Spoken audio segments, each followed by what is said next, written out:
Puji Tuhan, saudara-saudara sekalian, kita akan dengarkan firman Tuhan pada hari ini. Tapi sebelumnya mari kita tundukkan kepala kita mau berdoa terlebih dahulu. Tuhan Yesus, kami datang kepadamu, hati kami bersyukur, berterima kasih untuk kebaikan Tuhan dalam hidup kami. Ada firman Tuhan yang akan kami dengar, itu membuat kami menjadi lebih kuat di dalam Tuhan. Tuhan kiranya tolong kami mau tanamkan firman-Mu itu dalam hati kami. Kami mau siapkan diri kami, hidup kami, hanya untuk kemuliaan dan kebesaran nama Tuhan. Tuhan tolong kami. Terima kasih Tuhan. Di dalam nama Tuhan Yesus Kristus kami sudah berdoa. Haleluya. Amin. Puji Tuhan. Saudara-saudara sekalian, pada saat ini saya mengajak kita semua untuk membaca dari surat Ibrani pasal 12 ayat 15 sampai 17. Ibrani 12 ayat 15 sampai dengan 17. Saya akan bacakan buat kita semua. Jagalah supaya jangan ada seorang pun menjauhkan diri dari kasih karunia Allah, agar jangan tumbuh akar yang pahit, yang menimbulkan kerusuhan dan yang mencemarkan banyak orang.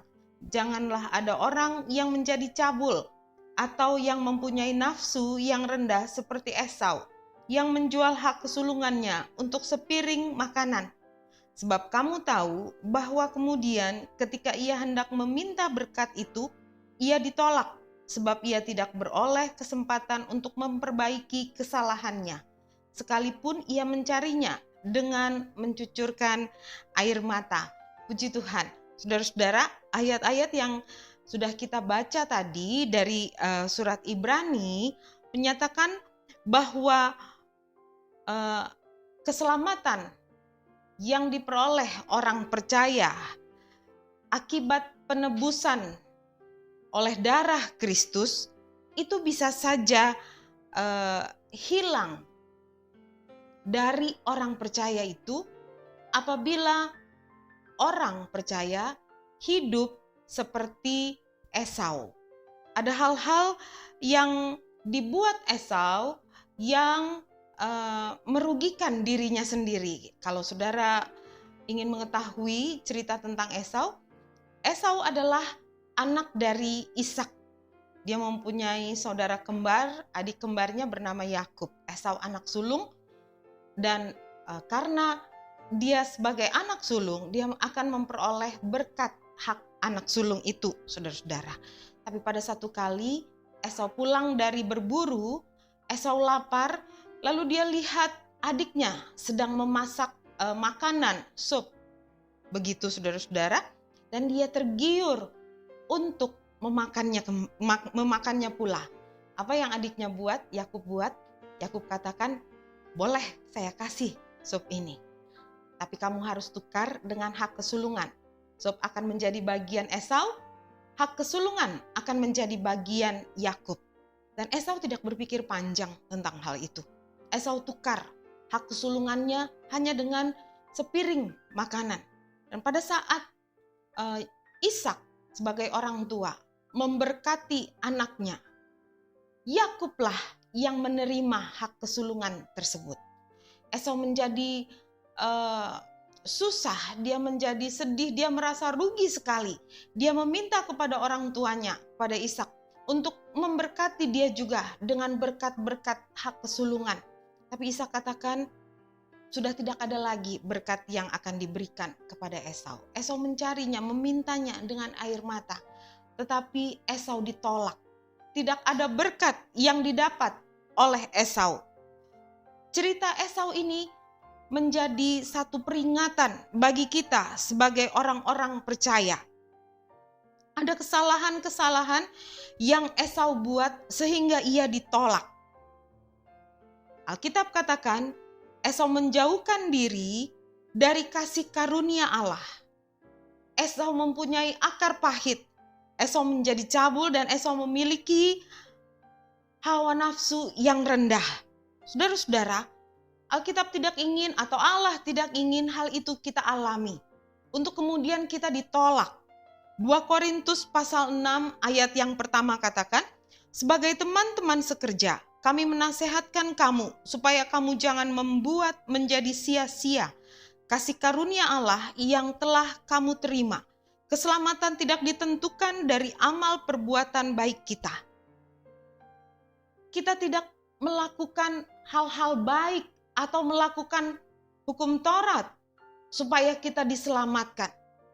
Tapi Alkitab katakan, kita hidup dari iman percaya dan kita dekatkan diri kita. Jangan menjauhkan diri kita dari kasih karunia Allah. Kita tidak boleh jauh dari kasih karunia Allah.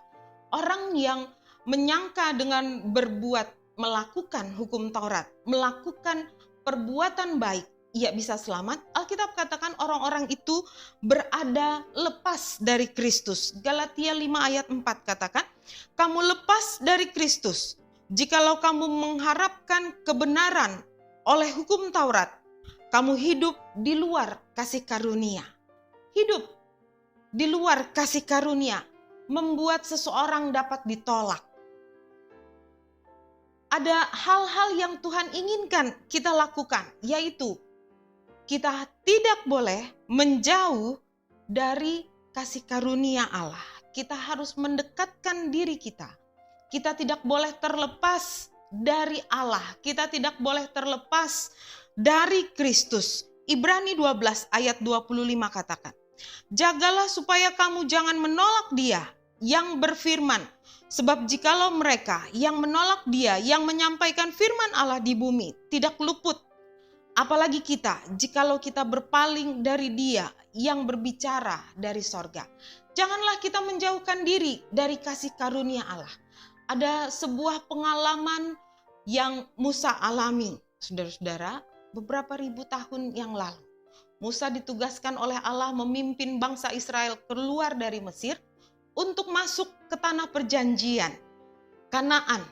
Satu tanah yang berlimpah susu dan madu yang sudah Tuhan siapkan untuk bangsa Israel. Tapi pada satu kali bangsa Israel melakukan hal yang jahat dalam pemandangan Tuhan. Mereka mengganti Tuhan dengan menyembah lembu emas. Mereka membuat Allah mereka dari emas berbentuk lembu emas, lalu mereka sembah. Allah marah sekali. Allah katakan kepada Musa bahwa Allah akan meninggalkan bangsa Israel. Allah tidak mau memimpin bangsa Israel. Apa yang Musa sampaikan kepada Tuhan pada saat itu? Keluaran pasal 33 ayat 12 sampai 16 saya bacakan. Lalu berkatalah Musa kepada Tuhan, memang engkau berfirman kepadaku, suruhlah bangsa ini berangkat. Tetapi engkau tidak memberitahukan kepadaku siapa yang akan kau utus bersama-sama dengan aku. Namun demikian engkau berfirman, aku mengenal namamu dan juga engkau mendapat kasih karunia di hadapanku. Maka sekarang jika aku kiranya mendapat kasih karunia di hadapanmu, beritahukanlah kiranya jalanmu kepadaku, sehingga aku mengenal engkau, supaya aku tetap mendapat kasih karunia di hadapanmu. Ingatlah bahwa bangsa ini umatmu. Lalu ia berfirman, aku sendiri hendak membimbing engkau dan memberikan ketentraman kepadamu. Berkatalah Musa kepadanya, jika engkau sendiri tidak membimbing kami, janganlah suruh kami berangkat dari sini. Dari manakah gerangan akan diketahui bahwa aku telah mendapat kasih karunia di hadapanmu, jika aku dengan umat ini, yakni aku dengan umat ini? Bukankah karena engkau berjalan bersama-sama dengan kami, sehingga aku dengan umatmu ini, dibedakan dari segala bangsa yang ada di muka bumi ini? Musa tidak mau menjauhkan dirinya. Musa juga tidak mau bangsa Israel yang dipimpinnya itu jauh dari Allah, jauh dari kasih karunia Allah. Apa yang Musa buat setelah bangsa Israel mengecewakan Allah? Dia katakan, Tuhan, jangan sampai engkau tidak memimpin kami. Jangan sampai kami berjalan sendiri menuju tanah perjanjian. Kalau Allah ingin kami tetap berada dalam kasih karunia Allah, mari pimpin kami. Saudara-saudara, kalau Alkitab sarankan kepada kita, Alkitab ajarkan kepada kita, supaya kita jangan menjauh dari kasih karunia Allah. Apa yang harus kita buat? mari lakukan seperti Musa buat. Dia tidak mau menjauh dari Allah. Dia memberikan dirinya untuk dipimpin oleh Allah. Dia mengharapkan Allah menuntun jalan hidupnya. Allah yang kita sembah, Tuhan Yesus Kristus, tidak dapat kita lihat dengan mata jasmani kita.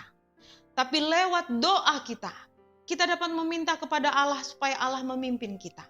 Pada saat Allah memimpin kita, Dia bawa kita dalam rencananya. Dia bawa kita berjalan dalam jalan Tuhan yang penuh dengan kebenaran itu. Kita berada dekat dengan kasih karunia Allah. Dan pengalaman Esau tidak akan menjadi pengalaman kita. Kita tidak akan ditolak oleh Allah. Kita akan berjalan terus, maju sampai kepada sorga yang mulia. Itulah yang menjadi kerinduan kita. Sebab itu saudara, mari jangan lepaskan kasih karunia Allah. Jangan jauhkan diri kita dari kasih karunia Allah. Ada dalam pimpinan Tuhan. Supaya kita tidak ditolak oleh Dia. Mari kita tundukkan kepala. Kita mau berdoa kepada Tuhan. Tuhan Yesus, Allah kami yang heran. Engkau ajaib, Engkau mulia, Engkau baik dalam segala perbuatan-Mu. Engkau yang telah menebus kami dari cara hidup kami yang lama. Yang penuh dengan segala dosa. Kami berjalan bersama-sama dengan Tuhan di dalam hidup yang baru. Tapi bukan karena perbuatan baik kami diselamatkan. Tapi oleh karena iman kami kepadamu, kami diselamatkan. Tuhan Yesus, supaya kami tidak ditolak oleh Engkau. Biarlah kami tetap ada di dalam kasih karunia Allah. Sebab itu Tuhan, kami mau Engkau memimpin kami. Membuat jalan-Mu dalam hidup kami, ya Tuhan. Sehingga dalam hidup kami dapat melakukan rencana Tuhan. Kami dapat hidup sesuai dengan kehendak Tuhan. Kami dapat melakukan apa yang Tuhan inginkan kami lakukan. Berjalan dalam pimpinan Tuhan. Inilah yang menjadi doa kami kepadamu. Tuhan tolong semua kami yang mendengar firman Tuhan ini. Tuhan tolong setiap anak Tuhan. Dan biarlah firman ini tertanam di dalam hati kami semua. Nama Tuhan dipuji, dibesarkan sampai selamanya. Terima kasih. Di dalam nama Tuhan Yesus Kristus kami sudah berdoa. Haleluya.